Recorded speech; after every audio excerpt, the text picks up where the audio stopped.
So friends, हम लोग learn कर रहे हैं जीएसटी की सीरीज़, जिसमें मैंने जीएसटी में रजिस्ट्रेशंस रिलेटेड मैंने काफ़ी प्रोविजंस को डिस्कस किया। आपने प्रीवियस सीरीज़ में देखा होगा कि सेक्शन 22, सेक्शन 23, सेक्शन 24 एंड 25 हमने ऑलरेडी डिस्कशन किया हुआ है। सेक्शन 22 में मैंने आपको बताया कि person whose turnover is more than 40 lakh he is liable for registration under GST, और स्पेशल कैटेगरी स्टेट के अंदर वहाँ पे 20 लाख की लिमिट मैंने आपको बताया था। सेक्शन 23 में मैंने आपको बताया कि अगर आपका टर्नओवर मोर देन 40 लाख है बट आपका जो गुड्स आप या सर्विसेज आप प्रोवाइड कर रहे हो वो टैक्सेबल सर्विसेज नहीं है, मतलब एग्जेम्प्टेड है, तो in this condition you no need to register under the GST, भले आपका टर्नओवर करोड़्स में क्यों ना हो।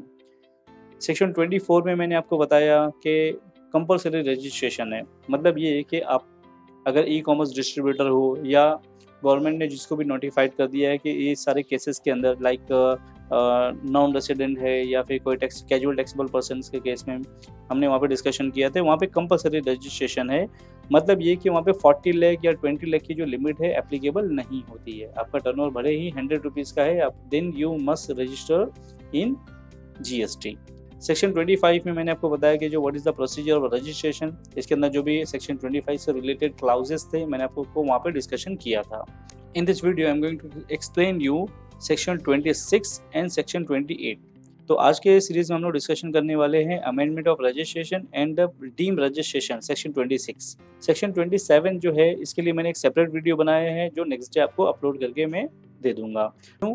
क्योंकि एक्चुअली अगर मैं कैजुअल टैक्सेबल पर्सन और नॉन रेसिडेंट टैक्सेबल पर्सन को एक्सप्लेन करने जाता तो इसमें ये वीडियो काफ़ी लंबा हो जाता। तो मैंने क्या डिसाइड किया कि दोनों को सेपरेट अलग अलग मैं कर लेता हूँ। तो आज के सेशन में हम लोग डिस्कस करेंगे सेक्शन 28 एंड सेक्शन 26। फर्दर मैं आप लोगों के लिए लाने वाला हूँ वीडियोस ऑन सेक्शन 29 एंड 30, और इसके बाद में जो रजिस्ट्रेशन से रिलेटेड जो प्रैक्टिकली जो जीएसटी का रजिस्ट्रेशन किस तरीके से करना होता है। अगर आप एक टैक्स प्रैक्टिशनर का रजिस्ट्रेशन करना चाहते हो, means if you want to become a tax practitioner और आप ग्रेजुएट हो, तो आपको जीएसटी में टैक्स प्रैक्टिशनर का रजिस्ट्रेशन किस तरीके से करना है, तो हम लोग इस फर्दर सेशन में हम लोग उसका डिस्कशन करेंगे। So let's start with registration provisions and welcome friends in the Future Capital. I'm Asar Ansari, tax and business consultant, and I'm also the founder of Future Capital. By the Future Capital, we are providing multiple services like consulting, accounting, income tax, TDS, GST, and 200 plus services. You can also provide the same services if you want, and if you are interested to learn all the services, I'm able to teach you. I'm here, your mentor, your coach, to teach all the services.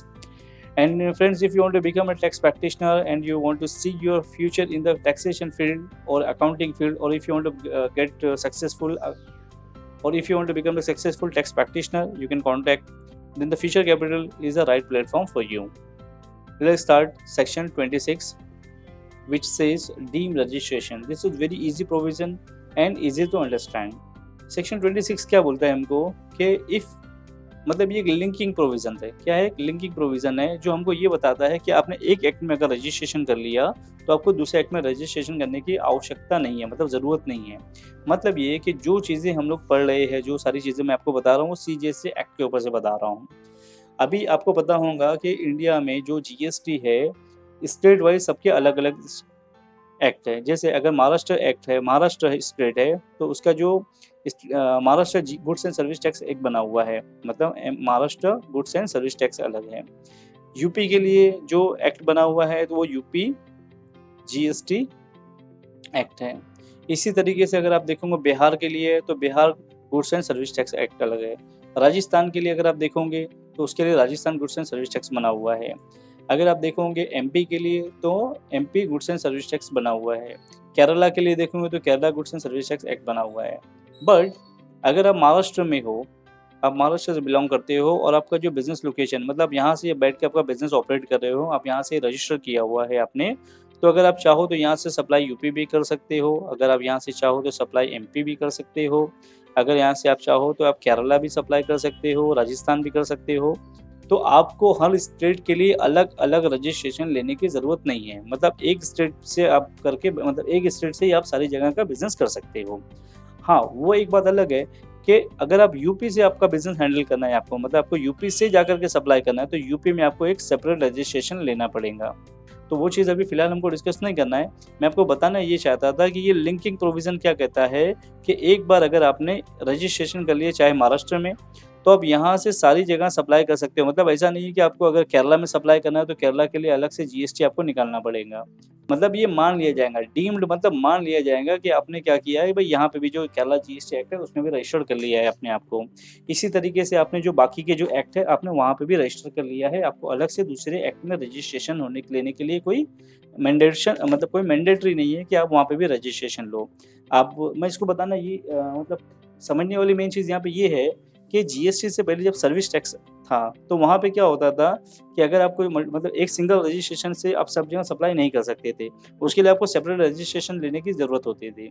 लेकिन GST में कैसा है कि अगर if a supplier take a registration under the one act मतलब under CGST act, ठीक है, it shall be deemed, इसे मान लिया जाएगा तो that he registered also obtain the बाकी के एक्ट में। मतलब जैसा है कि भाई उसने इसमें भी एक्ट मतलब राजस्थान में भी ले लिया है, एमपी में भी हो गया है, केरला में भी हो गया है, मतलब वो एक जगह से सारी जगह सप्लाई कर सकता है। बट अगर आप इसको आपको अगर हो सकता है इससे मिसअंडरस्टैंडिंग हो जाए, मतलब अगर कोई महाराष्ट्र में है और इन्होंने महाराष्ट्र में रजिस्ट्रेशन ले लिया है, तो ये महाराष्ट्र से यूपी तो सेल कर सकता है। बट अगर उसको यूपी से सेल करना है केरला, तो इसको यूपी के लिए एक सेपरेट रजिस्ट्रेशन लेना पड़ेगा। क्यों? क्योंकि हर स्टेट का जो कोड है जीएसटी में अलग-अलग है। तो अगर आपको यूपी से बैठ के सप्लाई करना है तो आपको यूपी के लिए रजिस्ट्रेशन लेना अलग पड़ जाएगा। लेकिन अगर आपने सिर्फ महाराष्ट्र में लिया हुआ है, महाराष्ट्र से आप चाहे जिस स्टेट में सेल करो, जिस सिटी में सेल करो, जिस डिस्ट्रिक्ट में सेल करो, आप कर सकते हो। सो नेक्स्ट आता है सेक्शन 28 जो बताता है amendment of registration. Amendment of registration की रिक्वायरमेंट हमको हर बार पड़ती है। मतलब कोई ही ऐसा शायद ही व्यक्ति होगा जो एक बार रजिस्ट्रेशन करवा लिया और उसको पूरे कोर्स ऑफ बिजनेस के अंदर कभी अमेंडमेंट की ज़रूरत ही नहीं पड़ी। सपोज़ कोई मिस्टर रमेश है, इन्होंने क्या किया कि एक रजिस्ट्रेशन ले लिया महाराष्ट्र में इन्होंने रजिस्ट्रेशन लिया। अब जहाँ पर रजिस्ट्रेशन लिया था वो प्लेस इनके रेंटेड थी, मतलब इन्होंने रेंट पे रहते थे वहाँ पे, मतलब जहाँ पे इन्होंने रजिस्ट्रेशन लिया। अब ये एग्रीमेंट जो था इनका ख़त्म होने के बाद में क्या किया, ये प्लेस ए पे थे, अब ये प्लेस बी पे चले जा रहे हैं। तो ऐसी कंडीशन में इनका जो जीएसटी का रजिस्ट्रेशन प्लेस ए का है, तो इनको क्या करना होगा कि अमेंडमेंट ऑफ रजिस्ट्रेशन करना होगा। तो अगर इनको अमेंडमेंट ऑफ रजिस्ट्रेशन करना है इन द जीएसटी, तो इनको सेक्शन 28 की पावर का यूज़ करना पड़ेगा और उसके बाद ही ये अमेंडमेंट कर सकते हैं। तो प्रोविज़न क्या बोलता है, there are various situation in which registration issued by the competent authority required to amend in line with the real-time situation. Under these circumstances, every registered taxable person shall inform any changes in information furnished at the time of registration. अभी suppose क्या हुआ कि mister Ramesh ने क्या किया था, जब इन्होंने बिजनेस शुरू किया तो उन्होंने एसबीआई बैंक में अकाउंट ओपन किया।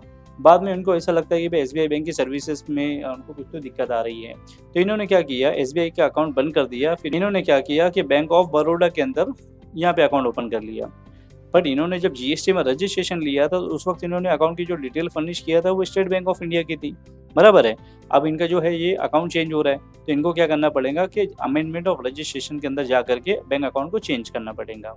क्यों? क्योंकि भाई इनका जो बिजनेस का जो अकाउंट नंबर वगैरह या बैंक की डिटेल ये सारी चेंज हो रही है। अब ये सिर्फ और सिर्फ चेंज करने के लिए इनको यहाँ पे कम से कम कैंसल चेक तो शो करना पड़ेगा कि भाई इनका जो भी चेंजेस हो रही है उसके लिए डॉक्यूमेंट्री एविडेंस गवर्नमेंट को देना होगा। जैसे अगर इनका एड्रेस यहाँ चेंज हो रहा है प्लेस ए से प्लेस बी के लिए, तो ये प्लेस बी का डॉक्यूमेंट्री एविडेंस देना होगा गवर्नमेंट को। सेम ऐसे ही अगर स्टेट बैंक ऑफ इंडिया से बैंक ऑफ बड़ौदा में ये जा रहे हैं, यहाँ पे अगर बैंक अकाउंट की डिटेल चेंज करे तो यहाँ पे कैंसिल चेक या फिर बैंक पासबुक का जीरोक्स या फिर कोई तो भी ऐसे एविडेंस देना होगा जिससे जो उनका कॉम्पिटेंट अथॉरिटी है सेटिस्फाई हो जाए और अमेंडमेंट ऑफ रजिस्ट्रेशन को अप्रूव कर दे। तो आई होप मैंने दो सेक्शन को डिस्कशन किया, सेक्शन 26 जो डीम रजिस्ट्रेशन था और सेक्शन 28 जो अमेंडमेंट ऑफ रजिस्ट्रेशन था। नेक्स्ट वीडियो में मैं आपको बताऊंगा सेक्शन 27 जो कैजुअल टैक्सेबल पर्सन का रजिस्ट्रेशन बताता है और नाउन रेसिडेंस टैक्सेबल पर्सन का रजिस्ट्रेशन बताता है। सो फ्रेंड्स, अगर इनकेस अगर आपको कोई क्यूरी है और जो नहीं आपके समझ में आई है then you can write me in the comment box, मैं आपको डेफिनेटली इसको रिवर्ट करूंगा। तो friends, if you want to become the part of our family और our community then please join our VIP group, जिसका लिंक मैंने description box में share कर दिया है। हमारे जो टाइम टू टाइम सारे वीडियोज़ आती है, सारे अपडेट्स आते हैं, जो गवर्नमेंट के सर्कुलर्स आते हैं, हम लोग ये टाइम टू टाइम हमारे ग्रुप में शेयर करते रहते हैं। So if you want, then you can join this group by the link. If you have any other query related to the taxation or related to the tax practice, means if you want to become a tax practitioner, if you want to become a GST practitioner, or if you want to register yourself as a GST practitioner to the government sites, means to the GST site, then how you will get the registration. So if you want to know, then you can call me on the particular number, or you can WhatsApp me on the same number. I will let you know everything about how to register under the GST practitioner, or if you want to become, or if you want to practice in the GST, then how to start the practice in the GST. And finally इस तरह की कई एक videos के लिए जुड़े रहिए हमारे साथ में विद फ्यूचर कैपिटल।